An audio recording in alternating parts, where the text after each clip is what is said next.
പ്രിയ സഹോദരങ്ങളെ, കഴിഞ്ഞ ദിവസം ഞാനൊരു വീഡിയോ കാണുകയുണ്ടായി. ക്രിസ്പിൻ എന്നു പേരുള്ള ഒരു വൈദികൻ, അദ്ദേഹം കത്തോലിക്ക സഭ ഉപേക്ഷിച്ച് പാസ്റ്ററായിട്ടാണെന്ന് കരുതുന്നു ഇന്ന് വർക്ക് ചെയ്യുക. അദ്ദേഹം 3 വൈദികരെ വെല്ലുവിളിച്ചുകൊണ്ടാണ് ഈ ഒരു വീഡിയോ ചെയ്തത് ഞാൻ കണ്ടത്.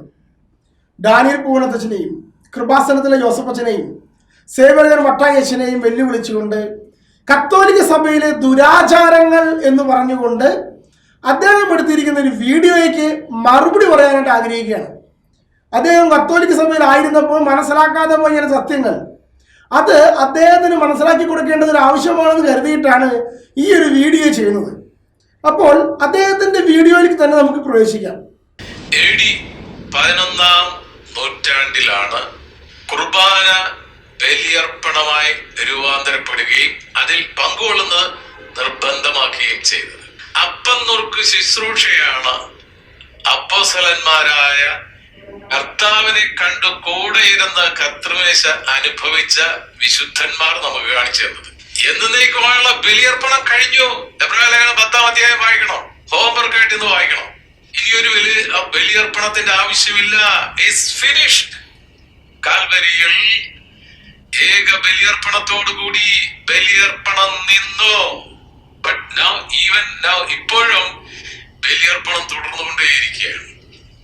സ്തോത്രം. തുടർന്നുകൊണ്ടിരിക്കുന്ന ബലിയർപ്പണം കർത്താവിൻ്റെതല്ല. കഴിഞ്ഞ ദിവസം ഒരു വീഡിയോ ഞാൻ കണ്ടു. അപ്പോൾ പ്രിയപ്പെട്ട സഹോദരങ്ങളെ, അപ്പൊ AD 1000-ലാണ് വിശുദ്ധ കുർബാന എന്ന പേരിൽ ബലിയർപ്പണമായിട്ട് കർത്താവിന്റെ മേശയെ, അപ്പം മുറിക്കൽ ശുശ്രൂഷയെ സഭ, കത്തോലിക്ക സഭ അവതരിപ്പിച്ചത് എന്നാണ് ഇദ്ദേഹം പറയുന്ന ഒരു ന്യായം. അപ്പോൾ ഏക ബലി അർപ്പിച്ചു കഴിഞ്ഞു, അതുകൊണ്ട് ഇപ്പോഴുള്ളതൊന്നും ബലിയല്ല.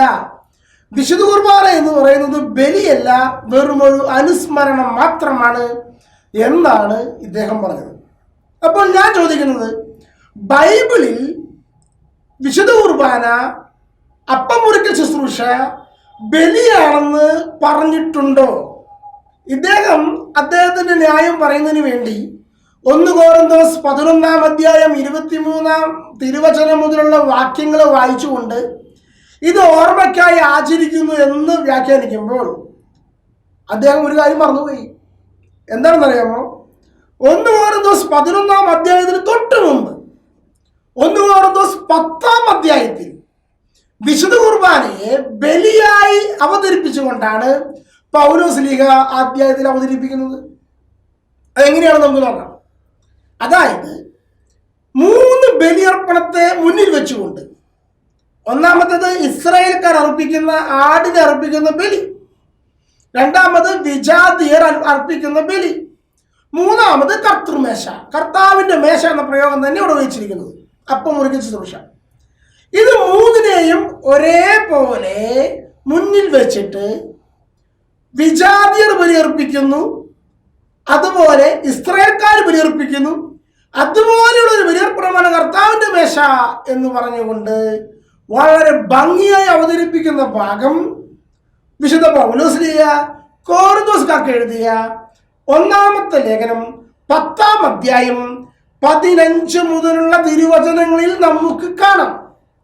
അപ്പോൾ ക്രിസ്ത്യച്ചന് ഈ വിവരം അറിയില്ലെങ്കിൽ ഇതൊന്ന് ഞാൻ വായിച്ച് കേൾപ്പിച്ചു തരാം.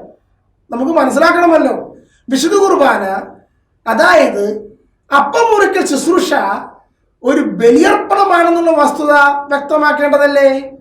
അപ്പോൾ അതൊന്ന് കേൾക്കാം. വിവേകമതികളോട് എന്ന പോലെ ഞാൻ നിങ്ങളോട് പറയുന്നു, ഞാൻ പറയുന്നത് നിങ്ങൾ തന്നെ വിധിക്കുവിൻ. നാം ആശീർവദിക്കുന്ന അനുഗ്രഹത്തിന്റെ പാനപാത്രം ക്രിസ്തുവിന്റെ രക്തത്തിലുള്ള ഭാഗഭാഗിത്വമല്ലേ? നാം അർപ്പിക്കുന്ന അപ്പം ക്രിസ്തുവിന്റെ ശരീരത്തിലുള്ള ഭാഗഭാഗിത്വമല്ലേ? അപ്പോൾ വിശുദ്ധ കുർബാനയെ കുറിച്ചോട് പറഞ്ഞിട്ടോ, അപ്പത്തെക്കുറിച്ചും യേശുവിന്റെ ശരീരത്തിന്റെ ഭാഗഭാഗിത്വമാണ്, യേശുവിന്റെ രക്തത്തിലുള്ള ഭാഗഭാഗിത്വമാണെന്ന് വളരെ വ്യക്തമായി പറഞ്ഞു.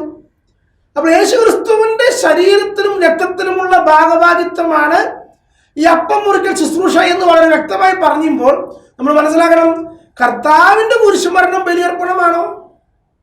ഇനി അടുത്ത വചനം, അതിലേക്കാണ് ഇനി അടുത്ത വചനം വരുന്നത്. അപ്പം ഒന്നേയുള്ളൂ, അതിനാൽ പലരായിരിക്കുന്ന നാം ഒരു ശരീരമാണ്. എന്തെന്നാൽ ഒരേ അപ്പത്തിൽ നാം ഭാഗഭാക്കുകളാണ്.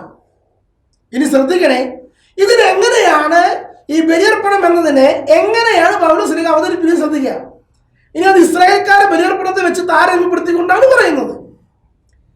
അടുത്ത വചനം, 18-ാമത്തെ വചനം, ജനനം കൊണ്ട് മാത്രം ഇസ്രായേൽക്കാരായവരെ നോക്കുവിൻ, ബലിവസ്തുക്കൾ ഭക്ഷിക്കുന്നവർക്കല്ലേ ബലിപീഠത്തിലെ ഭാഗഭാഗിത്വം. എന്താ പറഞ്ഞത്?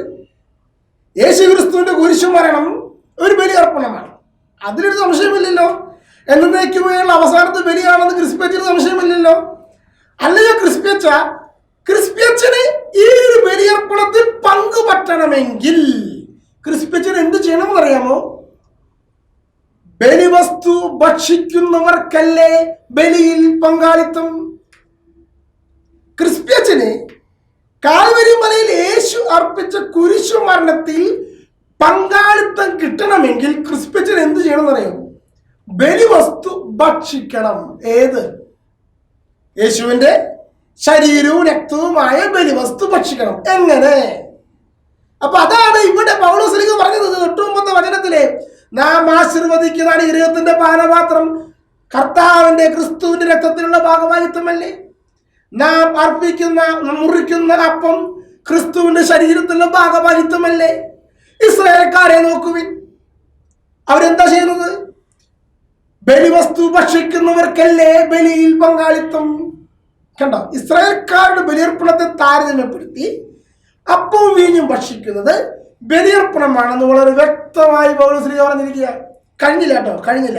ഇനി ഇതിന് കുറച്ചും കൂടി ഉറപ്പു തരുന്നതിന് വേണ്ടി വിജാതീയരുടെ ബലിയർപ്പണം കൂടി നോക്കുവാനാണ് പറഞ്ഞിരിക്കുന്നത്. അതടുത്ത വരി. വിഗ്രഹത്തിന് സമർപ്പിച്ച ആഹാര പദാർത്ഥമോ വിഗ്രഹം തന്നെയോ എന്തെങ്കിലും ആണെന്ന് ഞാൻ ഉദ്ദേശിക്കുന്നുണ്ടോ? ഇല്ല. അതെന്താ പറഞ്ഞ പോലെ ശ്ലീഹ?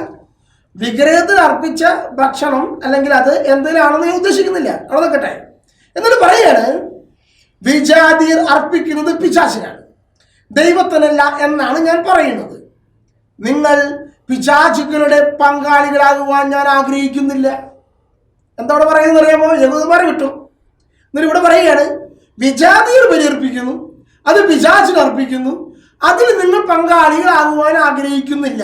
എന്നിട്ട് അടുത്ത വരി പറയുകയാണ്, ഒരേ സമയം കർത്താവിന്റെ പാനപാത്രവും പിശാചുക്കളുടെ പാനപാത്രവും കുടിക്കുവാൻ നിങ്ങൾക്ക് സാധിക്കുകയില്ല. എന്താ അവിടെ പറഞ്ഞത്? ക്രിസ്പ്യച്ചനൊന്ന് ശ്രദ്ധിച്ച്. ബലിയർപ്പണം എന്ന് പറയുന്നത് AD 1000 ഏതോ ഒരു മാർപ്പാപ്പ പ്രഖ്യാപിച്ചപ്പോൾ അപ്പം മുറിക്ക ശുശ്രൂഷ ബലിയർപ്പണമായതല്ല. പൗലോസ് ശ്ലീഹ വളരെ വ്യക്തമായി ബൈബിൾ വിശ്വസിക്കുന്നുണ്ടല്ലോ. സഭയുടെ ചരിത്രം നിൽക്കട്ടെ, ക്രിസ്പ്യച്ചൻ ബൈബിൾ വിശ്വസിക്കുന്നുണ്ടല്ലോ. പൗലോസ് ശ്ലീഹ 1 കൊരിന്ത്യർ 10-ാം അധ്യായത്തിൽ വളരെ വ്യക്തമായി 3 ബലിയർപ്പണത്തെ മുന്നിൽ വെച്ച്, ഒന്ന് കർത്താവിന്റെ മേശ, ഒന്ന് പിശാചിന്റെ പാനപാത്രം, അടുത്തത് ഇസ്രായേൽക്കാരുടെ ബലിയർപ്പണം. ഇതിന് 3നെയും ഒരുപോലെ വെച്ചുകൊണ്ട് വളരെ വ്യക്തമായി പൗലോസ് ശ്ലീഹ പഠിപ്പിക്കുന്നത് എന്താണെന്ന് അറിയാമോ ക്രിസ്പ്യച്ച? അപ്പവും വീഞ്ഞും, പാനപാത്രവും അപ്പവും അത് ബലിയർപ്പണമാണ്, ക്രിസ്തുവിന്റെ ശരീരത്തിന്റെയും രക്തത്തിന്റെയും ഭാഗഭാക്ക് ആണ്. അപ്പോൾ ക്രിസ്പ്യച്ചനോട് പറയാനുള്ള കാര്യം എന്നറിയാമോ? ബലിവസ്തു ഭക്ഷിക്കുന്നവർക്കല്ലേ ബലിയിൽ പങ്കാളിത്തം. ക്രിസ്പ്യച്ചനൊരു കാര്യം ചെയ്യും, ഈ ബലിവസ്തു ഭക്ഷിക്കാൻ വേണ്ടി വീണ്ടും തിരികെ വരുന്നതായിരിക്കും നല്ലത്. കാരണം നിങ്ങൾക്കിടയിൽ ഈ ഓർമ്മയാചരണല്ലേ ഉള്ളൂ, അത് ബലിവസ്തു അല്ലെന്ന് നിങ്ങൾ തന്നെ തീർത്തും പറഞ്ഞല്ലോ. ഇനി അപ്പോൾ ഹെബ്രായർക്ക് എഴുതിയ ലേഖനത്തിൽ എന്തുകൊണ്ടാണ് ഇപ്രകാരം പറയുന്നത്? ഒരു ബലിയർപ്പണമേ ഉള്ളൂ, ഏക ബലിയേ ഉള്ളൂ, അത് ക്രിസ്തുവിന്റെ ബലിയാണ്, അത് കഴിഞ്ഞു എന്ന് പറയാൻ കാരണം എന്താ? ഹെബ്രായർക്ക് എഴുതിയ ലേഖനം 10-ാം അധ്യായം വളരെ വ്യക്തമായിട്ടിരുന്ന് വായിച്ചു നോക്കി ക്രിസ്പ്യച്ചോ. എന്താണെന്നറിയാമോ? അത് വിശുദ്ധ കുർബാനയെ കുറിച്ച് പറയുന്ന കാര്യമല്ല. അവിടെ പറയുന്നത് കാളകളുടെയും കോലാളുകളുടെയും ബലിയർപ്പണം നിന്നുപോയി എന്നാ. ശ്രദ്ധിക്കണേ, പഴയ നിയമത്തിലുള്ള മൃഗബലി എന്ന കൺസെപ്റ്റ് അത് ഓരോ ബലിയും സെപ്പറേറ്റ് ആണ്. ഓരോരുത്തർക്കും അവർക്ക് ആവശ്യമായ കുഞ്ഞാടിനെയോ കാളയെയോ കൊണ്ടുപോയിട്ടാണ് ബലിയർപ്പിക്കുന്നത്. അങ്ങനെയുള്ള ബലിയർപ്പണം വന്നതോടുകൂടി അങ്ങനെ ഓരോരുത്തർക്കും വേണ്ടിയുള്ള ആടുകളുടെ ബലിയർപ്പണം നിന്നുപോയി എന്നാണ് ക്രിസ്പിച്ച് അവിടെ പറയുന്നത്. അല്ലാതെ കർത്തൃമേശ ഒരു ബലിയർപ്പണമല്ല എന്ന് പറയുന്ന രീതിയിൽ അവിടെ ഒരു വരി പോലുമില്ല. എന്ന് മാത്രമല്ല, ഹെബ്രായർക്ക് എഴുതിയ ലേഖനത്തിന്റെ പ്രതിപാദ്യ വിഷയം എന്ന് പറയുന്നത് യേശുക്രിസ്തു എന്ന നിത്യനായ മഹാപുരോഹിതനെ കുറിച്ചാണ്. യേശുക്രിസ്തു ആകട്ടെ ബലിവസ്തുവും ബലി അർപ്പകനുമാണ്. അപ്പോൾ യേശുക്രിസ്തു മഹാപുരോഹിതനാണെങ്കിൽ പിറകിൽ പുരോഹിതന്മാർ കുറച്ച് വേണ്ടേ അച്ഛാ? അപ്പൊ അങ്ങനെയുള്ള പുരോഹിതന്മാർ സഭയിലുണ്ട്. സഭയിലുള്ള ശിഷ്യന്മാർക്ക് വളരെ വ്യക്തമായി പൗരോഹിത്യ ശുശ്രൂഷ നൽകിയിട്ടുണ്ട്. ഞാൻ പറഞ്ഞതല്ല, ബൈബിളിൽ പറയുന്നത്. ക്രിസ്മസിന് അത് അറിയണമെങ്കിൽ റോമക്കാർക്ക് എഴുതിയ ലേഖനം 15-ാം അധ്യായം 15-ാമത്തെ വാക്യം എടുത്ത് വായിക്കൂ. അവിടെ എന്താ പറയുന്നത്? നമുക്കത് മുന്ന് കേൾക്കാം. ദൈവത്തിന്റെ കൃപ എന്നെ വിജാതിയർക്ക് വേണ്ടി യേശുക്രിസ്തുവിന്റെ ശുശ്രൂഷകനാക്കിയിരിക്കുകയാണല്ലോ. വിജാതിയിലാകുന്ന ബലിവസ്തു സ്വീകാര്യവും പരിശുദ്ധാത്മാവിനാൽ പവിത്രീകൃതവുമാകാൻ വേണ്ടി ഞാൻ ദൈവത്തിന്റെ സുവിശേഷത്തിന് പുരോഹിത ശുശ്രൂഷ ചെയ്യുന്നു. ആര്? പൗലോസ്ലീഹ പുരോഹിത ശുശ്രൂഷ ചെയ്യുന്നു. പുതിയ നിയമത്തിൽ ഒരു പൗരോഹിത്യമുണ്ട്, ഒരു പുരോഹിത ശുശ്രൂഷയുണ്ട്. അപ്പോൾ പഴയ നിയമത്തോടുകൂടി പൗരോഹിതം നിന്നുപോയി എന്ന് ക്രിസ്ത്യൻ വിചാരിക്കുന്നുണ്ടെങ്കിൽ ആ ചിന്തയൊന്നും മാറ്റിവെക്കുക. വളരെ വ്യക്തമായി പത്രോസ്ലീഹ ലേഖനത്തിൽ പറയുന്നുണ്ട്, നാം എല്ലാം പുരോഹിത രാജകീയ വംശമാണെന്ന്. അപ്പൊ അതുപോലെ തന്നെ അതിൽ നാം എല്ലാം പുരോഹിതന്മാരായിരിക്കുമ്പോൾ തന്നെ ഒരു പുരോഹിത ശുശ്രൂഷയ്ക്ക് വേണ്ടി പൗലോസ്ലീഹ തന്നെ വിളിച്ചിരിക്കുന്ന കാര്യം വളരെ ഭംഗിയായി അടിവരയിട്ട് പറഞ്ഞിരിക്കുന്നില്ലേ റോമാക്കാർക്ക് എഴുതിയ ലേഖനം 15-ാം വാക്യത്തിൽ. അപ്പോൾ പൗരോഹിത്യം നിന്നുപോയി എന്ന് വിലപിക്കുന്ന ക്രിസ്ത്യൻ ബൈബിളിൽ ഈ ഭാഗം കൂടി ശ്രദ്ധിച്ച് ഇനിയും പൗരോഹിത്യം തുടരുന്നുണ്ട് എന്നുള്ളൊരു വസ്തുത മനസ്സിലാക്കട്ടെ എന്ന് ഞാൻ ആഗ്രഹിക്കുക. ഇനി ക്രിസ്ത്യൻ പറയുന്നത് ശുദ്ധീകരണ സ്ഥലത്തുള്ള ആത്മാക്കൾ സ്വർഗത്തിലേക്ക് പോയിട്ടുണ്ടോ എന്നുള്ള വിഷയമാണ്. അദ്ദേഹം പറയുന്നത് ഇപ്രകാരമാണ്. ഒരു അച്ഛൻ്റെ ഒരു ദർശനം അച്ഛൻ അവതരിപ്പിച്ച ഒരു പ്രസംഗത്തിൻ്റെ ആ കോട്ടിങ് എടുത്തുകൊണ്ട് ശുദ്ധീകരണ സ്ഥലത്ത് അനേകം പേരെ ഞാൻ കണ്ടു എന്ന് അച്ഛൻ പറയുന്ന ഒരു സാക്ഷ്യം. അതിന് മറുപടിയായിട്ട് ക്രിസ്ത്യൻ പറയുന്ന ഡയലോഗ് ഒന്ന് കേൾക്കണേ. ദിനമായിട്ടാണ് ആഘോഷിക്കുന്നത്. അന്നത്തെ ദിവ്യബലി, അന്നത്തെ കുർബാന ഇവർക്ക് വേണ്ടിയുള്ള. അച്ഛൻ ഞാൻ ചോദിക്കട്ടെ, എത്രയോ വർഷമായി ഈ ശുദ്ധീകരണ സ്ഥലത്ത് കിടക്കുന്ന ആത്മാക്കൾക്ക് ബലിയർപ്പണം തുടങ്ങിയിട്ട് ഇതുവരെ ആരും അവിടുന്ന് മോചിക്കപ്പെട്ടിട്ടില്ല എങ്കിൽ അച്ഛൻ കുർബാന ചൊല്ലാൻ ജനത്തിനോട് വാങ്ങിച്ച പണം തിരിച്ചു കൊടുക്കണം. കാത്തലിക് ചർച്ചിന്റെ വിശ്വാസം അനുസരിച്ച്, റോമൻ കാത്തലിക് ചർച്ചിന്റെ വിശ്വാസം അനുസരിച്ച് ഒരു ബലിയർപ്പണത്തോടുകൂടി ആത്മാക്കൾ നിത്യതയിൽ എത്തേണ്ടതാണ്. എത്തിയില്ല എന്നുള്ള തെളിവല്ലേ ഇപ്പോഴും കോടിക്കണക്കിന് ആൾക്കാർ അവിടെ കിടക്കുക. ഓക്കെ, അപ്പൊ ഇവിടെ പറഞ്ഞ വിഷയം എന്താ? നാം ആർക്കും അറിയാത്ത ഒരു പുതിയ കണ്ടുപിടുത്തം വന്നിരിക്കുകയാണ്. റോമൻ കാത്തലിക് സഭയുടെ വിശ്വാസം അനുസരിച്ച് ശുദ്ധീകരണ സ്ഥലത്തെ ആത്മാക്കൾക്ക് വേണ്ടി ഒരു കുർബാന ചൊല്ലിക്കഴിഞ്ഞാൽ ഈ ആത്മാവ് അപ്പോൾ തന്നെ സ്വർഗത്തിലെത്തി. ഇങ്ങനെ ആരെങ്കിലും പഠിപ്പിക്കുന്നുണ്ടോ ക്രിസ്ത്യച്ച?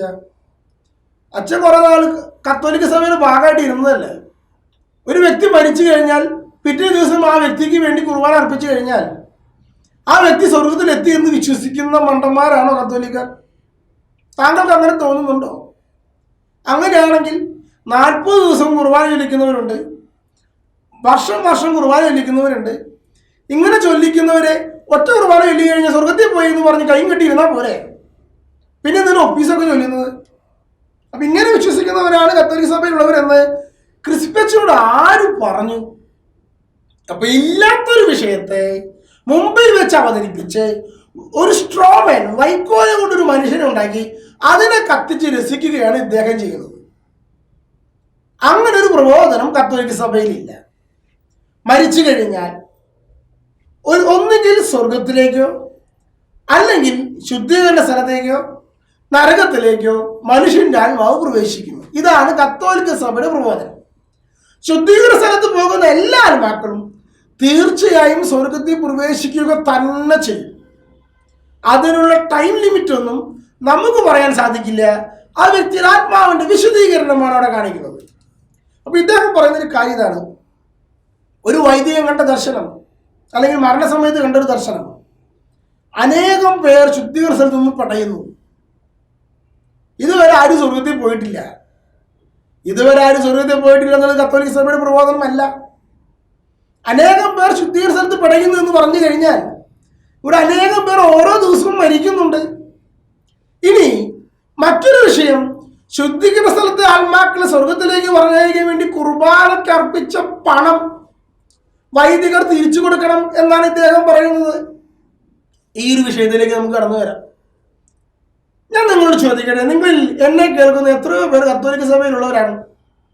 നിങ്ങൾ നിങ്ങളുടെ ഇടവകയിൽ ചെന്ന് അവിടെ ചെന്ന് ചോദിക്കുക, ഒരു കുർബാന അർപ്പിക്കുന്നതിന് വേണ്ടി, മരിച്ചവരെ കുർബാന അർപ്പിക്കുന്നതിന് വേണ്ടി എത്ര രൂപ കൊടുക്കണം ഒന്ന് ചോദിച്ചു നോക്കൂ. ഈ ഒരു തുക കിട്ടിയിട്ടാണോ നിങ്ങളുടെയൊക്കെ പള്ളി സമ്പന്നമായിരിക്കുന്നത്? ഒന്ന് ആലോചിച്ച് നോക്കൂ. ഈ ഒരു തുക, നമ്മൾ അടയ്ക്കുന്ന തുക, ആ തുക വൈദികന് കിട്ടുന്ന ശമ്പളമായിട്ടാണോ പോകുന്നത്, അതോ ഇടവകയിലെ ചെലവുകളിലേക്കാണോ പോകുന്നത്? ഒരുപാട് സഹോദരങ്ങളെ, എൻ്റെ ഇടവകയിലൊക്കെ കുർബാന അർപ്പിക്കുന്നതിന് വേണ്ടി 100 രൂപയാണ് വാങ്ങുന്നത് ഒരു ഒറ്റ കുർബാനയ്ക്ക്. പാട്ട് കുർബാനയ്ക്ക് ആകുമ്പോൾ 200 രൂപ വേണം. പിന്നെ ആഘോഷമായ പാട്ട് കുർബാനയ്ക്ക് അതിനനുസരിച്ചുള്ള സംഖ്യ വേണം. എന്താ കാരണം? എത്രയേ ഉള്ളൂ, സാധാരണ കുർബാനയാകുമ്പോൾ അത് സാധാരണ നമ്മുടെ ഇടവകയിൽ തന്നെ ചൊല്ലിക്കൊള്ളണം നിർബന്ധമൊന്നുമില്ല. മറ്റു പല ഇടവകൾക്കും, അതായത് നമ്മൾ ഈ കുർബാന എണ്ണം കൊടുക്കുമ്പോൾ അത് രൂപതയിലേക്ക് തന്നെ എണ്ണം പോകും. വെറുതെ വിശ്രമ ജീവിതത്തിലായിരിക്കുന്ന അച്ഛന്മാരുണ്ട്. ഇങ്ങനെയുള്ള അച്ഛന്മാരുടെ എല്ലാം ജീവിതം മുന്നോട്ട് പോകുന്നതിന് വേണ്ടി, അല്ലെങ്കിൽ മറ്റു വൈദികർക്കായി അവർക്ക് വേണ്ടി ഈ പണം രൂപത വഴി ഡിസ്ട്രിബ്യൂട്ട് ചെയ്തു പോകും. ഇനി അതുമാത്രമല്ല, ഗായക സംഘം, അതുപോലെ കപ്പ്യാർ, പാട്ടുകുർബാനയാണെങ്കിൽ, അല്ലെങ്കിൽ ലൈറ്റ്, അതിൻ്റെ ഇലക്ട്രിസിറ്റി ബില്ല്, ഇതിലേക്കെല്ലാം ഇതിൻ്റെ തുക മാറിപ്പോകുന്നുണ്ട്. നമ്മൾ അടയ്ക്കുന്ന നിസ്സാരമായ ഒരു സംഖ്യയാണ്, 100-200 രൂപ. എന്തിനാണ് അടയ്ക്കുന്നത്? കുർബാനയുടെ വിലയായിട്ടാണോ ഇത് അടയ്ക്കുന്നത്? അല്ലെന്നേ. വിശുദ്ധ കുർബാനയ്ക്ക് വിലയിടാൻ സാധിക്കുമോ? ഒരിക്കലുമില്ല. കർത്താവിന്റെ രക്തത്തിന് വില കൊടുക്കാൻ സാധിക്കില്ലെന്ന്. കർത്താവിന്റെ രക്തം കൊണ്ട് വിലയ്ക്ക് വാങ്ങപ്പെട്ടവരാണ് നമ്മൾ ഓരോരുത്തരും. പിന്നെ എങ്ങനെയാണ് നമ്മൾ കർത്താവിന്റെ രക്തത്തിന് വില കൊടുക്കുക? അപ്പോൾ വിശുദ്ധ കുർബാനയ്ക്ക് തുക കൊടുക്കുക എന്ന് പറഞ്ഞു കഴിഞ്ഞാൽ അത് ആ ഒരു നടത്തിപ്പിന് വേണ്ടി കൊടുക്കുന്ന സംഖ്യയാണ്. അതുകൊണ്ടാണോ സഭ സമ്പന്നമാകുന്നത്? അങ്ങനെ തോന്നിയിട്ടുണ്ടോ നിങ്ങൾക്ക്? ഇന്ന് കത്തോലിക്ക സഭയുടെ സമ്പത്തിന്റെ പ്രധാനപ്പെട്ട വരുമാന മാർഗം എന്ന് പറയുന്നത് വിവാഹം കഴിക്കാതെ ശുശ്രൂഷയ്ക്ക് വേണ്ടി ജീവിതം ബലിയർപ്പിച്ച് മുന്നോട്ട് നീങ്ങുന്ന വൈദികരും സന്യസ്തരാ. ശ്രദ്ധിച്ചാൽ ഇത് മനസ്സിലാക്കാൻ സാധിക്കും. കാരണം മറ്റ് സഭകളിൽ വിവാഹം കഴിക്കുന്ന വൈദികരും സന്യസ്തരുമുള്ള, അല്ലെങ്കിൽ അങ്ങനെയുള്ള സഭകളിൽ നിന്ന് വ്യത്യസ്തമായി കത്തോലിക്ക സഭയ്ക്ക് ആസ്തി വർദ്ധിക്കുന്നതിന് പ്രധാനപ്പെട്ട കാരണം ബലിയർപ്പിക്കപ്പെടുന്ന കുറേയധികം ജീവിതങ്ങൾ, കുടുംബമില്ലാത്ത നിസാര സംഖ്യ ശമ്പളം വാങ്ങി ജോലി ചെയ്യുന്ന വൈദികരും സിസ്റ്റേഴ്സും ഉണ്ടെന്നുള്ളത് കൊണ്ടാണ്. മറ്റു പല സഭകളിലെയും പ്രത്യേകത അറിയാമോ? വിവാഹം കഴിക്കുന്ന സഭകളിലെ അവരെ കുടുംബം ജീവിക്കുന്നതിന് വേണ്ടിയുള്ള ശമ്പളം കൊടുക്കണം വൈദികർക്ക്. നിങ്ങളുടെ ഇടവകയിൽ പോയി വൈദികർ കൊടുക്കുന്ന ശമ്പളത്തിനൊന്ന് അന്വേഷിച്ചു നോക്കൂ. ഒരു വ്യക്തിക്ക് ജീവിക്കാനുള്ള തുക കൊടുക്കുന്നത് ശമ്പളമായിട്ടല്ല അത് കൊടുക്കുന്നത്, ഓണറേറിയമായിട്ടാണ് കൊടുക്കുന്നത്. അപ്പൊ ഇത് മനസ്സിലാക്കണം, ഇതൊരു ജോലിയല്ല. അതുകൊണ്ടാണ്. അപ്പോൾ ഈ ഒരു വസ്തുത അറിയാത്തത് കൊണ്ടാണോ ക്രിസ്പച്ച് ഇങ്ങനെ മറുപടി പറഞ്ഞത്? അറിയാൻ വരാൻ ചോദിക്കുക.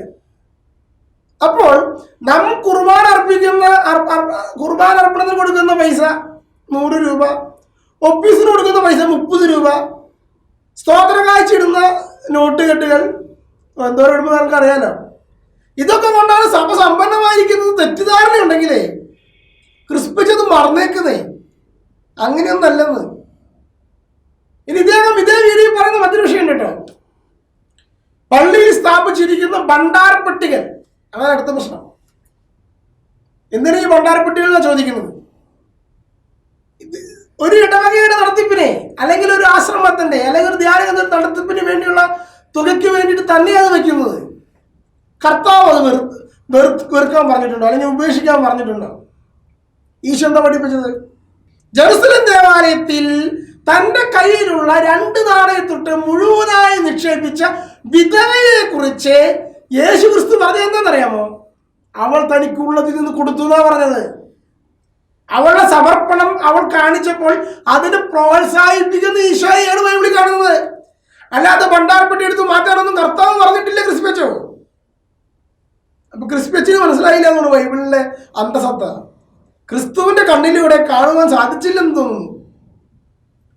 അപ്പോൾ ഒരു ഭണ്ഡാരപ്പെട്ടി വെക്കുന്നത് അവനെ നിർബന്ധിച്ചിടാൻ വേണ്ടിയിട്ടോ അല്ലെങ്കിൽ ഇടുന്ന സംഖ്യക്കനുസരിച്ച് സ്വർഗം കിട്ടുമോ എന്ന് പഠിപ്പിക്കാനല്ല. അത് ഈശോ പഠിപ്പിച്ചതാ. വിധവയുടെ 2 ചെമ്പ് കാശ് മതി അവൾക്ക് സ്വർഗത്തിൽ പോകാന്ന്. അവൾ അനുഗ്രഹിക്കപ്പെട്ടവളായി തീരുമെന്ന്. ഭണ്ഡാരപ്പെട്ടി അതിനുള്ളതാണ്. നമ്മുടെ ചെമ്പുകാശിടാൻ, നമ്മുടെ സമർപ്പണത്തിന്റെ മനോഭാവം കാണുവാൻ ദൈവം അത് ആഗ്രഹിക്കുന്നുണ്ട്. അല്ല, ക്രിസ്പെച്ചൻ നടത്തുന്ന സഭയിലൊന്നും ദശാംശം വാങ്ങുന്നില്ലാവോ? നിർബന്ധിച്ച് പിടിച്ചു വാങ്ങൂലേ? പക്ഷെ ഞങ്ങൾ ആരെയും നിർബന്ധിക്കാറില്ല കേട്ടോ. ഇഷ്ടമുള്ളത് ഇട്ടാൽ മതി, അത്രേ പറഞ്ഞിട്ടുള്ളൂ. പുതിയ നിയമത്തിൽ ദശാംശം കൊടുക്കണമെന്ന് പറഞ്ഞിട്ടില്ലെന്നേ. സമർപ്പണത്തെ കർത്താവ് നോക്കുന്നത്, ദശാംശം പറഞ്ഞിട്ടില്ല. സ്നാപയോഹന്നാൻ പുതിയ നിയമത്തിൽ പറഞ്ഞത് 2 ഉടുപ്പുള്ളവൻ ഒന്നില്ലാത്തവന് കൊടുക്കട്ടെന്നാ, പകുതി. യേശു ക്രിസ്തു പഠിപ്പിക്കുന്നതെന്ന് അറിയാമോ? നിന്റെ ഉടുപ്പ് എടുത്തവന് മേലേക്ക് കൂടി കൊടുക്കുവാനാ, മുഴുവൻ കൊടുക്കാൻ. ഈ ഒരു മുഴുവൻ സമർപ്പണം തന്നെ ആദിമസഭയില് അപ്പസ്തോലന്മാരെ കാണിച്ചു തരുന്നത്.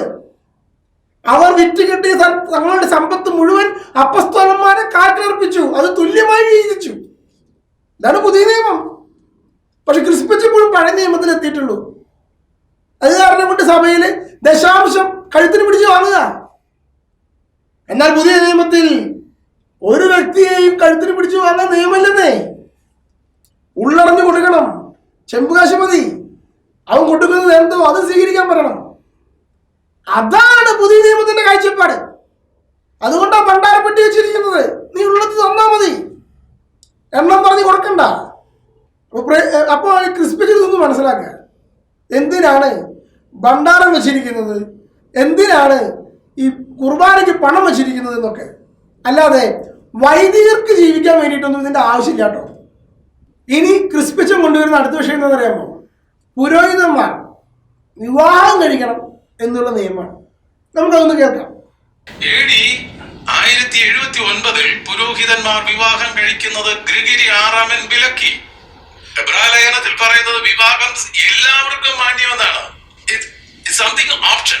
വിവാഹം കഴിക്കാൻ ആഗ്രഹമില്ലെങ്കിൽ വേണ്ട. കർത്താവ് പറയുന്നത് പോലെ സ്വർഗരാജ്യത്തിന് വേണ്ടി ഷണ്ണന്മാരാക്കപ്പെടുന്നവരുണ്ട്, ഓക്കെ.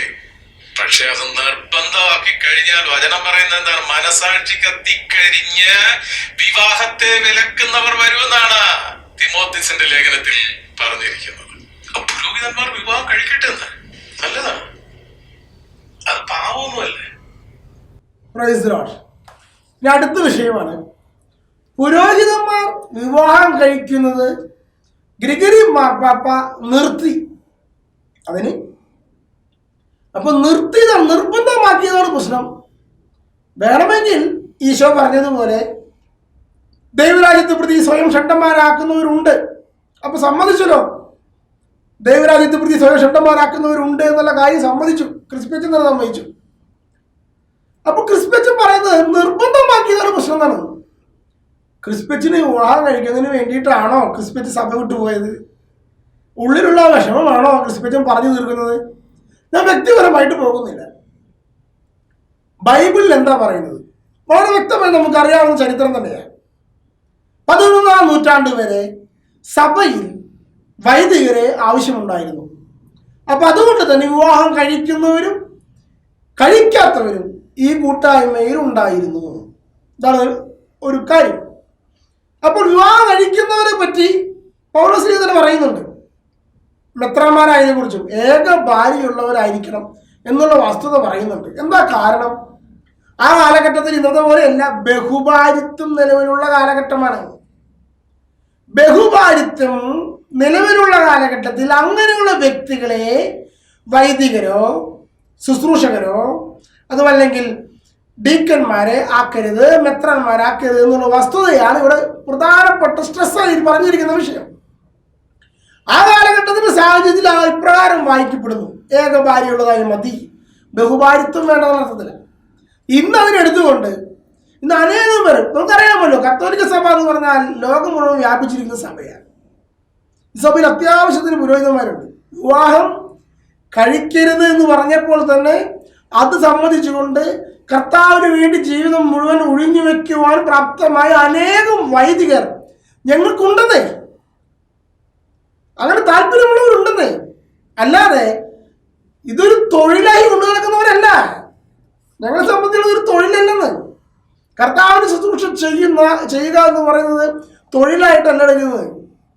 പിന്നെയോ ശുശ്രൂഷയായിട്ട് എടുക്കുവാനും ജീവിതം ആ ശുശ്രൂഷയ്ക്ക് വേണ്ടി മാറ്റിവെക്കുവാനും താല്പര്യമുള്ള അനേകം അവിവാഹിതർ സഭയിലുണ്ട്. കന്യകകൾ സഭയിലുണ്ട്. ഇത് ബൈബിളിൽ പറഞ്ഞിട്ടില്ലേ? തീർച്ചയായിട്ടും ഉണ്ടെന്നേ.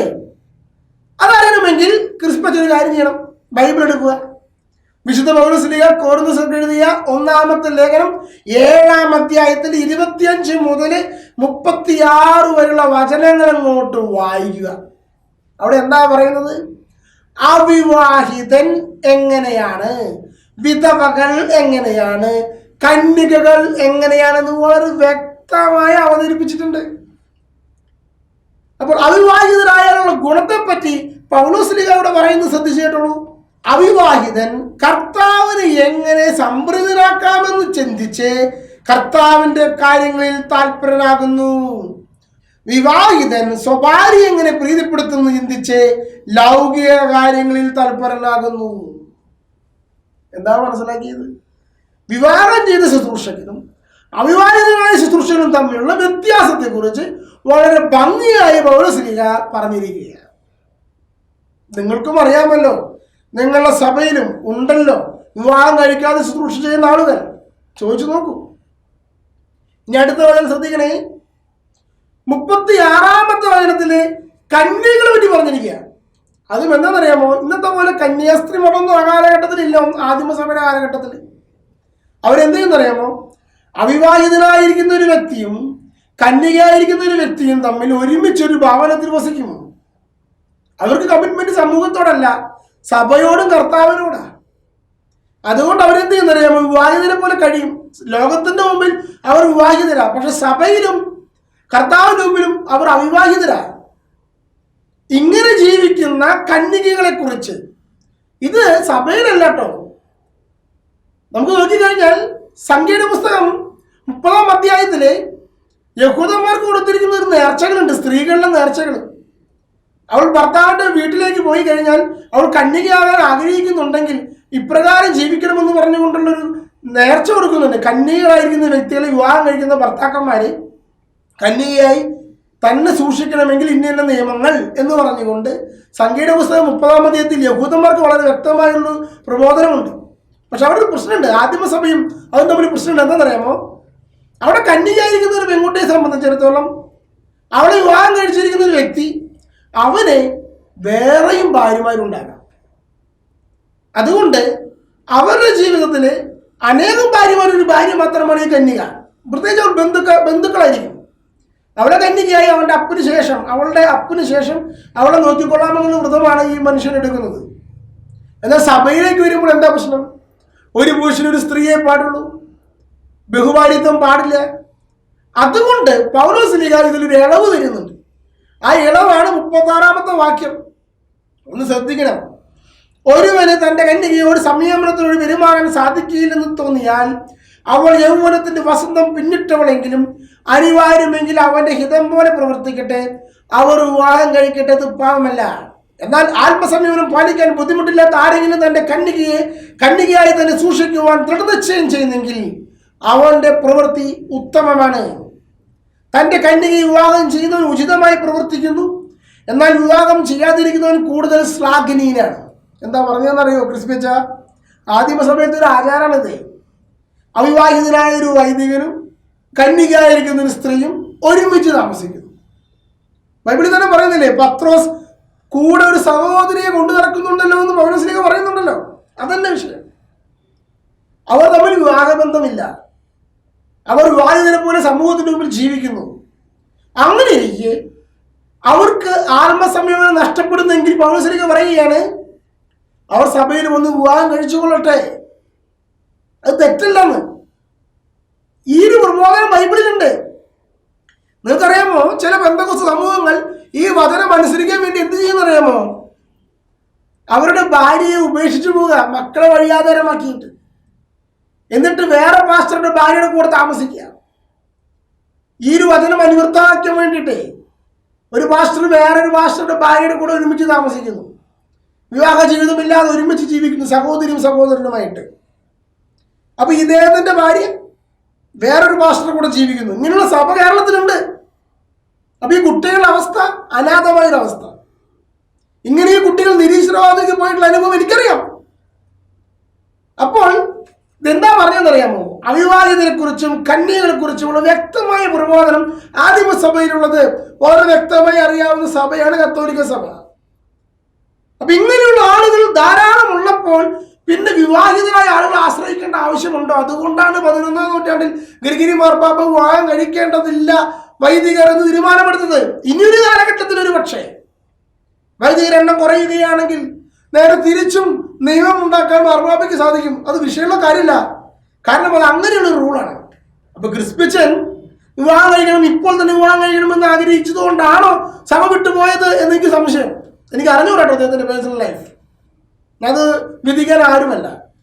കാരണം ഈ ഒരു വീഡിയോയിൽ ഭൂരിഭാഗം സമയമെടുക്കുന്ന ഈ ഒരു വിഷയത്തെക്കുറിച്ച് ചർച്ച ചെയ്യുന്നതിന് വേണ്ടിയാണ്. അതുകൊണ്ടാണ് ഞാനിങ്ങനെ ഇത് കേൾക്കുന്ന ആർക്കും തോന്നുന്നു ഒരു സംശയം മാത്രം. ഓക്കെ, ഇനി അടുത്ത വിഷയത്തിലേക്ക് കടന്നു. ഇനി ക്രിസ്പിച്ചൻ കടന്നു വരുന്നത് ജപമാലയെ കുറിച്ചാണ്. മാതാവ് കൊന്ത ചൊല്ലിയിട്ടുണ്ടോ എന്നാണ് അദ്ദേഹം ചോദിക്കുന്ന ചോദ്യം. ഇനി നമുക്ക് അതിലേക്ക് ചെല്ലാം. കൊന്തയല്ലിയല്ല പ്രാർത്ഥിക്കേണ്ടത്, മാതാവ് പറഞ്ഞിട്ടില്ല. മാതാവ് പറഞ്ഞതും മാതാവ് ചെയ്തതും ദൈവവചനം വായിച്ചുകൊണ്ട് ധ്യാനിക്കാനാ പറഞ്ഞേ. കൊന്ത മാതാവിന്റെ അല്ല, കൊന്ത വിജാതിയുടേതാണ്. വിജാതീയ മാർഗത്തിൽ നിന്ന് കിടവെടുത്ത് ഹൈന്ദവർക്കും ഉണ്ട് അവരുടെ ജപമാല, മുസ്ലിങ്ങൾക്കും ഉണ്ട് അവരുടെ ജപമാല. പിന്നെ നമ്മളായിട്ട് എന്തിനു കുറക്കണം? നമുക്ക് ഇരിക്കട്ടെ. എവിടെ എന്തെല്ലാം ഉണ്ടോ അതിനെല്ലാം ഇമിറ്റേറ്റ് ചെയ്യുക എന്നുള്ളതാണ് ക്രിസ്ത്യാനിയുടെ തൊഴിൽ. അപ്പോ ക്രിസ്പിച്ചന്റെ ഒരു ചോദ്യം, ക്രിസ്പിച്ചൻ പറഞ്ഞത് എന്താ? കൊന്ത ചൊല്ലേണ്ടതില്ല, ദൈവവചനം വായിക്കുകയും ധ്യാനിക്കുകയുമാണ് വേണ്ടത്. എൻ്റെ ക്രിസ്പിച്ചോ, ഈ ജപമാല ചൊല്ലുക എന്ന് പറഞ്ഞു കഴിഞ്ഞാൽ അതിലുള്ളത് എന്താണെന്ന് അച്ഛൻ അറിയാവുന്ന കാര്യമല്ലേ? അച്ഛൻ തന്നെ പറയുന്നുണ്ടല്ലോ, സ്വർഗസ്ഥനായ ചൊല്ലുന്നു, നന്മ നിറഞ്ഞ മറിയം ചൊല്ലുന്നു. ഇതൊന്നും വചനല്ലേ? ഒന്ന് ചിന്തിച്ചു നോക്കച്ചേ. സ്വർഗസ്ഥനായ ഞങ്ങളുടെ പിതാവേ എന്ന ജപം ബൈബിളിലുള്ള വചനമല്ലേ? ദൈവകൃപ നിറഞ്ഞവളെ സ്വസ്തി, കർത്താവ് നിന്നോട് കൂടെ വചനമല്ലേ? സ്ത്രീകളെ നീ അനുഗ്രഹീയാകുന്നു, നിന്റെ ഉദരഫലം അനുഗ്രഹീതം, ഇതും വചനമല്ലേ? അപ്പൊ ക്രിസ്പിച്ചൻ എന്താ പ്രശ്നം?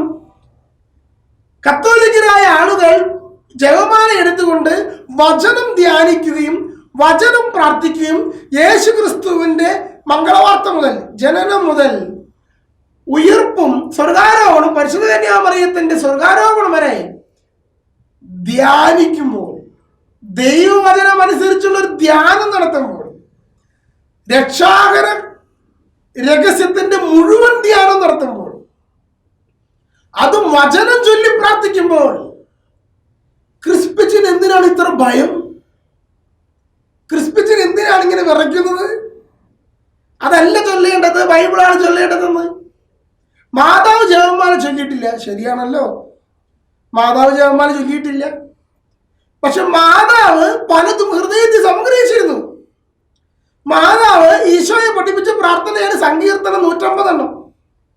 അതും ക്രിസ്പിച്ചൻ തന്നെ പറയുന്നുണ്ട്, സങ്കീർത്തനങ്ങൾ 150 ചൊല്ലുന്നു. ജപമാലയുടെ ചരിത്രം എടുത്ത് അറിയാം. 150 സങ്കീർത്തനം ചൊല്ലാൻ അറിയാത്ത പാവങ്ങളായ വ്യക്തികൾ അവർ ചൊല്ലിയിരുന്ന പ്രാർത്ഥനയാ ജപമാല. അത് സ്വർഗം അനുഗ്രഹിച്ചു എന്നേ ഉള്ളൂ. അത് ചൊല്ലി പ്രാർത്ഥിക്കുമ്പോൾ മിശിഹായുടെ ജീവിതരഹസ്യം മുഴുവൻ ധ്യാനിക്കുന്നതിന് വേണ്ടി സഹായകരമാണെങ്കിൽ ക്രിസ്പിച്ചൻ എന്താ പ്രശ്നം? ഹിന്ദുക്കൾ ജപമാല ചൊല്ലുന്നതും മുസ്ലിങ്ങൾ ജപമാല ചൊല്ലുന്നതാണോ പ്രശ്നം? അവർ അവരുടേതായ രീതിയിലുള്ള പ്രാർത്ഥന ചൊല്ലുന്നതാണോ പ്രശ്നം? മനുഷ്യൻ ഈ ശരീരത്തോടുകൂടെയുള്ളവനാണ്, ആത്മാവ് മാത്രമല്ല മനുഷ്യൻ. അപ്പൊ ശരീരം ദൈവത്തിലേക്ക് കോൺസെൻട്രേറ്റ് ചെയ്യുവാൻ പല രീതിയിലുള്ള പ്രാർത്ഥന അഭ്യാസങ്ങൾ വേണ്ടിവരുന്നേ. അത് തന്നെ യേശു ചെയ്തിട്ടുണ്ടല്ലോ. സങ്കീർത്തനങ്ങൾ ചൊല്ലുന്നു, സ്തോത്രഗീതം ചൊല്ലിക്കൊണ്ട് ഈശോ ഒലിവ് മലയിലേക്ക് പോകുന്നു. ഇതെല്ലാം ഈശോ കാണിച്ചു തന്നിട്ടുണ്ട്. ഈശോ പ്രാർത്ഥിക്കാതിരുന്നിട്ടുണ്ടോ? അല്ലെങ്കിൽ ഈശോ എപ്പോഴും വിജനമായ സ്ഥലത്ത് മാത്രം പ്രാർത്ഥിക്കുന്ന വ്യക്തിയാണോ? അപ്പൊ ഉരുവിടുന്ന പ്രാർത്ഥനകൾ ഈശോയ്ക്കും ഉണ്ടായിരുന്നു. അതാണ് ആദിമസഭ മുതലേ യാമപ്രാർത്ഥനകൾ നമ്മുടെ സഭയിലുണ്ട്. ഈശോ പറയുന്ന സ്തോത്രഗീതങ്ങൾ അതിൻ്റെയൊക്കെ ഒരു ഭാഗമാണ്. സങ്കീർത്തനം ചൊല്ലിപ്പാടുമ്പോൾ കുരിശുമ്മ കിടക്കുമ്പോൾ പോലും ഈശോ പാടിയിരുന്ന പാട്ടാണ് സങ്കീർത്തനം. എൻ്റെ ദൈവമേ, എൻ്റെ ദൈവമേ, എന്തുകൊണ്ട് നീ ഇങ്ങനെ ഉപേക്ഷിച്ചു എന്ന് പറയുന്നത് ഈശോ കുരിശുമ്മ കിടക്കുമ്പോൾ 22-ാം സങ്കീർത്തനം ആലപിക്കുക. അത് അവസാനിക്കുന്നത് സങ്കീർത്തനം 31:5-ലാണ്. എൻ്റെ ആത്മാവിനെ അങ്ങേ കരങ്ങളിൽ സമർപ്പിക്കുന്നു എന്ന് പറഞ്ഞുകൊണ്ട് കുരിശി കിടന്ന് പിടഞ്ഞ് മരിക്കുമ്പോഴും ഈശോ ഈ സ്തോത്രഗീതം പാടാണേ. അപ്പോ വെറുതെ ഉള്ളിൽ നിന്നുള്ള പ്രാർത്ഥന അല്ലെങ്കിൽ വിജനമായ സ്ഥലത്തുള്ള പ്രാർത്ഥന മാത്രമല്ല, ഉരുവിടുന്ന പ്രാർത്ഥനകളുമുണ്ട്. സങ്കീർത്തനം ഉരുവിടുന്ന പ്രാർത്ഥനയാണല്ലോ. സാധാരണക്കാരായ വ്യക്തികൾ ജപമാലയിലും കർത്താവിന്റെ ജീവിത രഹസ്യം, മിശിഹ രഹസ്യം ഒന്ന് ധ്യാനിച്ചോട്ടേ. ക്രിസ്പറ്റിന് എന്തെങ്കിലും പ്രശ്നമുണ്ടോ? Praise the Lord. ഞാൻ അടുത്തതിലേക്ക് കിടക്കാം. AD 12-ാം നൂറ്റാണ്ട് 7 കൂദാശകൾ നിർവചിക്കപ്പെട്ടു. 7 കൂദാശകൾ, അതിനെക്കുറിച്ച് ഒരു ക്ലാസ് നമുക്ക് എടുക്കാം. ഇപ്പോൾ ജസ്റ്റ് ആ നൂറ്റാണ്ട്, ആ ഡേറ്റ്, ആ ഇയർ ഒന്ന് പറഞ്ഞു പോവുകയാണ്. AD 12-ാം നൂറ്റാണ്ട് 7 കൂദാശകൾ നിർവചിക്കപ്പെട്ടു. AD 1215 അപ്പവും വീഞ്ഞുകളുടെ പദാർത്ഥ മാറ്റ സിദ്ധാന്തം ഇന്നസെന്റ് മൂന്നാമൻ പ്രഖ്യാപിച്ചു എന്ന് ഞാൻ നേരത്തെ പറഞ്ഞു. See the difference.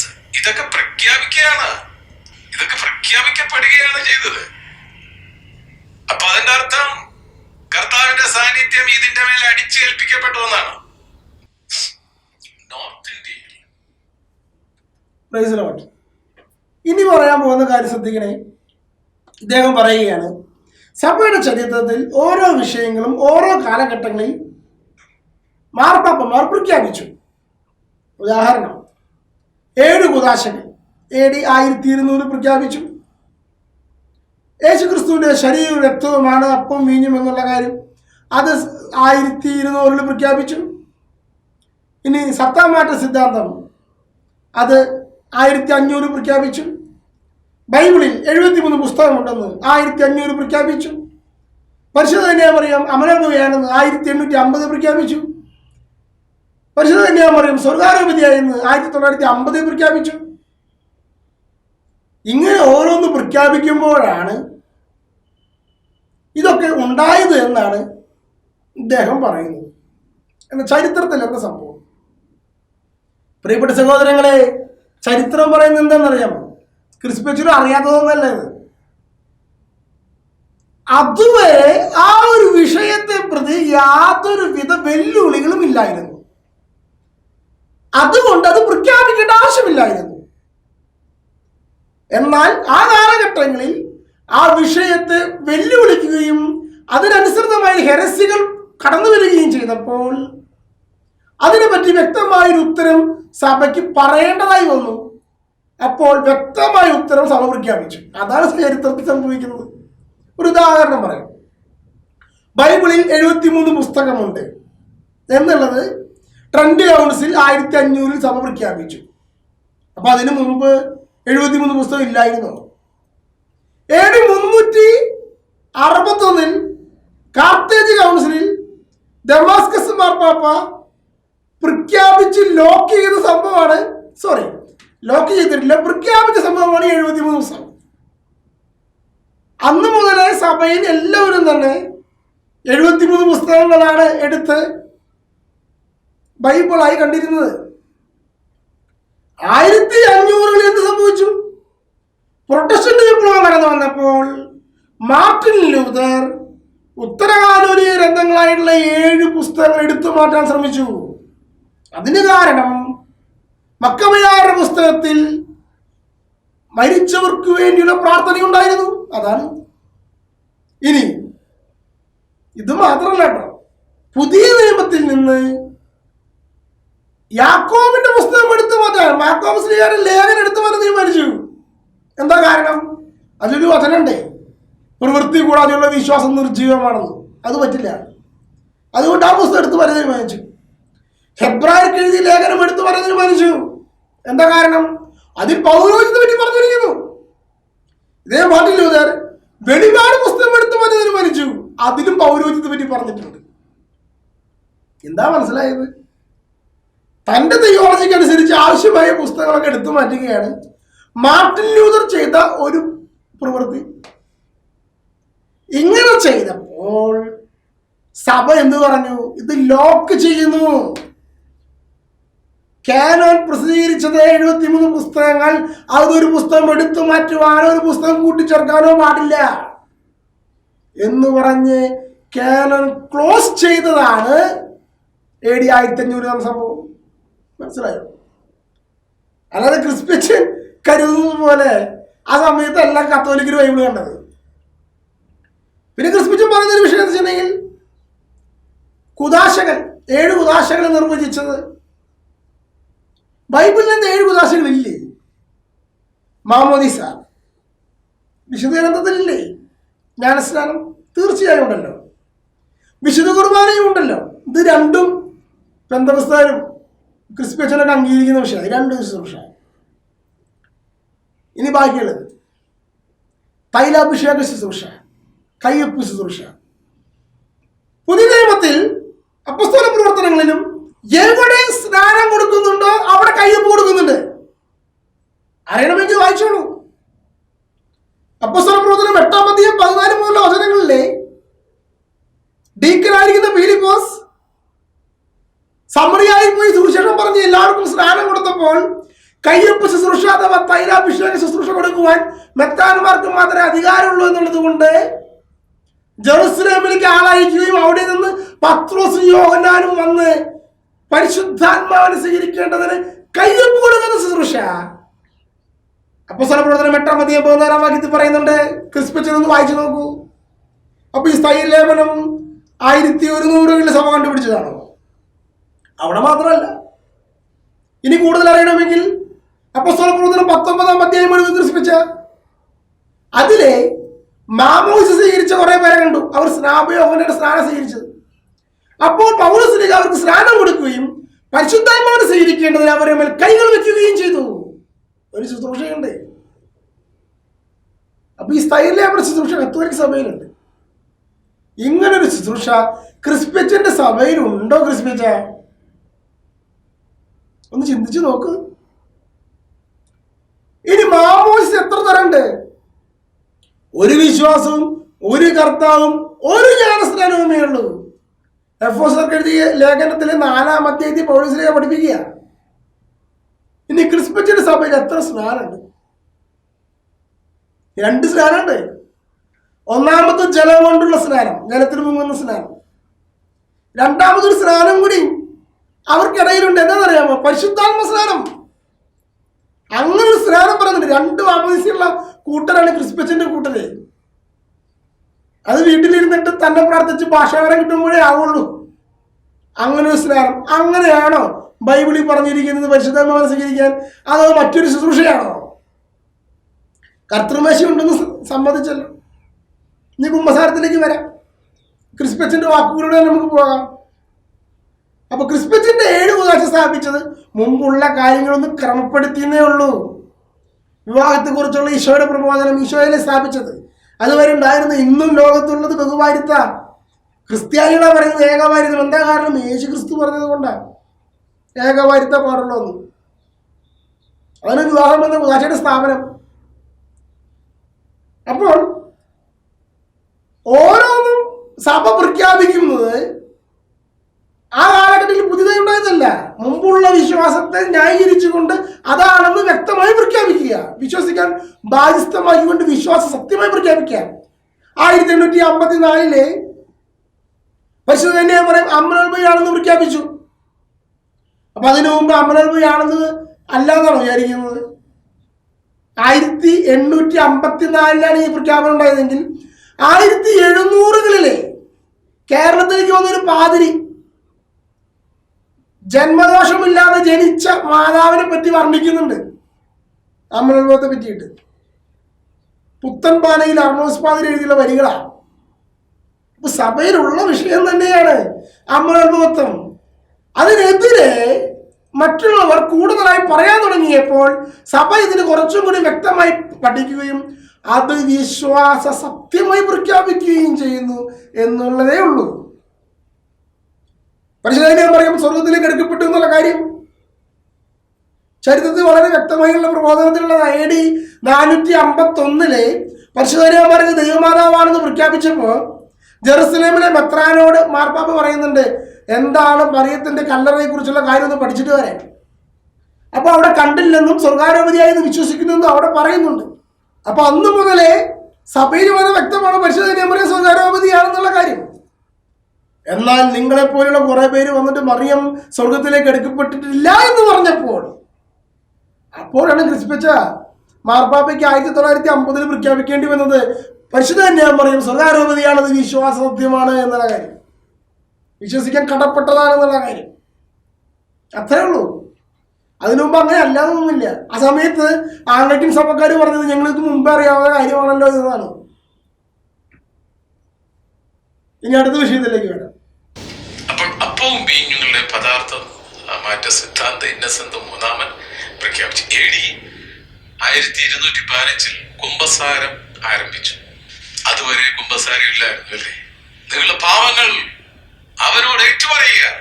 നിന്റെ പാപം എത്ര കടിച്ചുവപ്പാണെങ്കിലും മഞ്ഞുപോലെ വെളുപ്പിക്കാൻ കഴിവുള്ളവനാണ് ഇന്നും നമ്മുടെ മധ്യമുള്ളത്. വരുവിൻ, നമുക്ക് രമ്യതപ്പെടാം. അതിനാധാരമായിട്ട് പഠിപ്പിക്കുന്നത്, എടുക്കുന്ന വചനമെന്ന് പറയുന്നത്, ഭൂമിയിൽ കെട്ടുന്നതൊക്കെയും സ്വർഗത്ത് കെട്ടപ്പെടും, ഭൂമിയിൽ അഴിക്കുന്നതൊക്കെയും സ്വർഗത്തും അഴിക്കപ്പെടും. നിങ്ങൾ ആരുടെ പാപം മോചിക്കുന്നു അവ മോചിക്കപ്പെടും എന്നാണ്. എന്നാൽ പാപം മോചിക്കാൻ അധികാരം ദൈവപുത്രന് മാത്രമേ ഉള്ളൂ. അതുകൊണ്ട്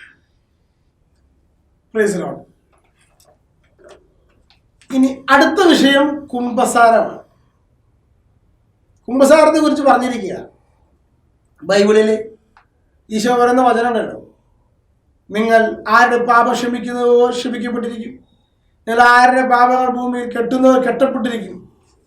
അപ്പൊ ഇങ്ങനൊരു വചനഭാഗമുണ്ടെന്ന് അദ്ദേഹം സമ്മതിച്ചു. എന്നിട്ട് പറയുകയാണ്, പാപം മോചിക്കാൻ ദൈവപുത്രന് അധികാരമുള്ളൂ, നേരിട്ടിട്ട് പറഞ്ഞാൽ മതി, അല്ലാതെ ഒരു വൈദികനെടുത്ത് കുമ്പസാരിക്കേണ്ടതില്ല എന്നാണ് ഇദ്ദേഹം പറയുന്നത്. അപ്പൊ ക്രിസ്പിച്ചിന് അറിയുന്നതിന് വേണ്ടി വളരെ വ്യക്തമായിട്ടൊരു കാര്യം പറയാം. ക്രിസ്പിച്ചിന് ഇവിടെ പറഞ്ഞൊരു വാക്കുണ്ട്, പാപം മോചിക്കാൻ ദൈവപുത്രന് മാത്രമേ അധികാരമുള്ളൂ. അത് ഏതാ വചനം എന്ന് എനിക്ക് മനസ്സിലായില്ല. എന്താ കാരണം എന്നറിയോ? ഈശോ പറഞ്ഞത് അങ്ങനെയല്ല. ഈശോ മാർക്കോസിന്റെ സുവിശേഷം 2-ാം വാക്യത്തിൽ പറയുന്നത്, പാപങ്ങൾ മോചിക്കുവാൻ മനുഷ്യപുത്രനും അധികാരമുണ്ട് എന്നറിയേണ്ടതിന്. അപ്പൊ ദൈവപുത്രനാണോ മനുഷ്യപുത്രനാണോ അധികാരം? മനുഷ്യപുത്രന് അധികാരമുണ്ടെന്നേ. എന്തെങ്കിലും പറയാൻ കാരണം എന്നറിയാമോ? പിശാചിന്റെ മേലുള്ള അധികാരം യേശു സ്ഥാപിക്കുന്നത് ദൈവം എന്ന നിലയിലായിട്ടല്ല, മനുഷ്യൻ എന്ന നിലയിലായിട്ടാണ്. അതായത് പ്രത്യേകത. കാരണം ഭൂമിയുടെ മേലുള്ള അധികാരം ദൈവം കൊടുത്തിരിക്കുന്നത് മനുഷ്യനാണ്. അപ്പോൾ ഭൂമിയിൽ അധികാരമുള്ളത് മനുഷ്യനാണ്. ആദത്തിനോട് സകലത്തിന്റെയും പേരിടാനായിട്ട് ദൈവം പറയുമ്പോൾ ഒരു അധികാര കൈമാറ്റം നടക്കുന്നുണ്ട്. ഭൂമിയുടെ മേലുള്ള അധികാരം മനുഷ്യന് കൊടുത്തിരിക്കുക. ഈ അധികാരം പാപം വഴി പിശാചിന് കൈമാറിയതാണ് ആദം ചെയ്ത തെറ്റ്.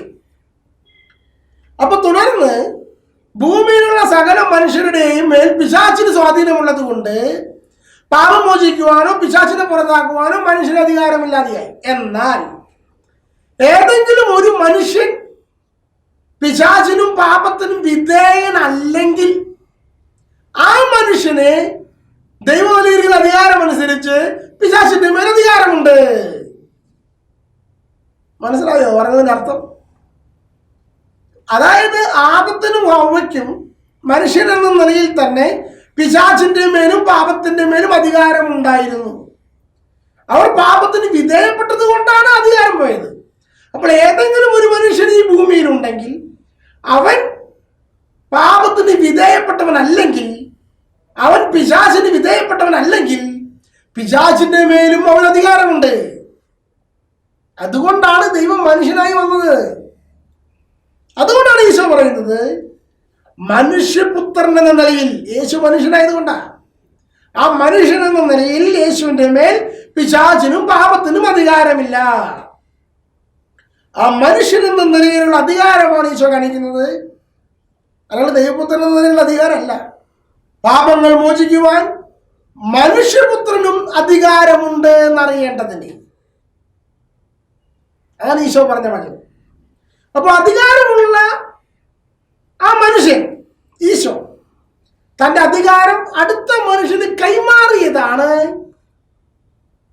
സ്ത്രീഹന്മാർക്ക് കൊടുത്തിരിക്കുന്ന പാപമോചനാധികാരം. അതാണ് ഇന്ന് കൈമാറി കടന്നു വന്ന് വൈദികരിലെത്തിയിരിക്കുന്നത്. ക്രിസ്പിച്ച് നഷ്ടപ്പെടുത്തിയതും ഇതേ അധികാരം തന്നെയാണ്.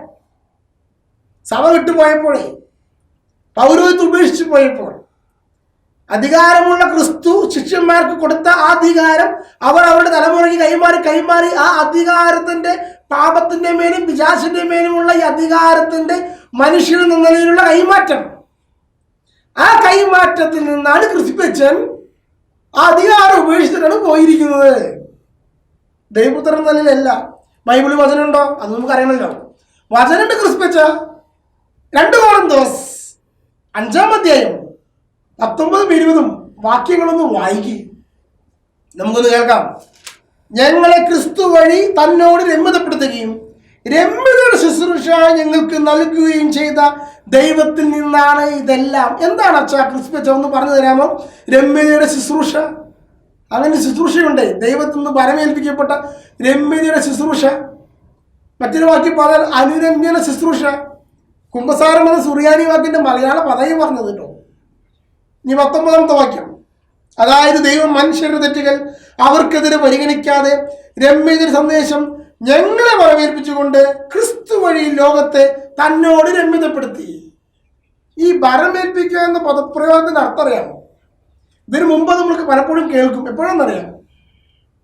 വിശുദ്ധ കുർബാന സ്ഥാപനത്തിലെ കൊരിന്ത്യർക്ക് എഴുതിയ ലേഖനത്തിലെ 11-ാം അധ്യായത്തിൽ പൗലോസ് പറയുന്നുണ്ട്, ഞങ്ങളെ വരമേൽപ്പിച്ച കർത്താവിന്ന് പ്രാപിക്കുക എന്ന് അച്ഛൻ തന്നെ വായിച്ച സംഭവം. അത് തന്നെയാണ് പറയുന്നത്. ശുശ്രൂഷ ഏൽപ്പിക്കപ്പെട്ടിരിക്കുന്നു. ഇനി എന്താ പറയുന്നത്? ലോകത്തെ ക്രിസ്തു വഴി തന്നോട് രമ്യതപ്പെടുത്തിയത്, പിതാവായ ദൈവം തന്നോട് രമ്യതപ്പെടുത്തിയത് എങ്ങനെയാണ്? രമ്യതയുടെ ശുശ്രൂഷ ഞങ്ങളെ ബലമേൽപ്പിച്ചുകൊണ്ട്. നമുക്ക് നല്ല പറഞ്ഞത് അപ്പസ്തോലന്മാരെ ബലമേൽപ്പിച്ചുകൊണ്ട്. അടുത്ത വരിയും കേൾക്കണേ, 20-ാമത്തെ വാക്യം, ഞങ്ങൾ ക്രിസ്തുവിന്റെ സ്ഥാനപതികളാണ്. ഞങ്ങൾ വഴി ദൈവം നിങ്ങളോട് അഭ്യർത്ഥിക്കുന്നു, നിങ്ങൾ ദൈവത്തോട് രമ്യതപ്പെടുവിൻ. ക്രിസ്മച്ചോ നേരിട്ട് പറഞ്ഞാൽ പറ്റില്ല എന്നാ അവിടെ പറയുന്നത് പൗലോസ്. കണ്ടോ? ക്രിസ്മച്ചോ പറഞ്ഞാൽ എന്താ? നേരിട്ട് ദൈവത്തോട് പറഞ്ഞാൽ മതി എന്നല്ലേ?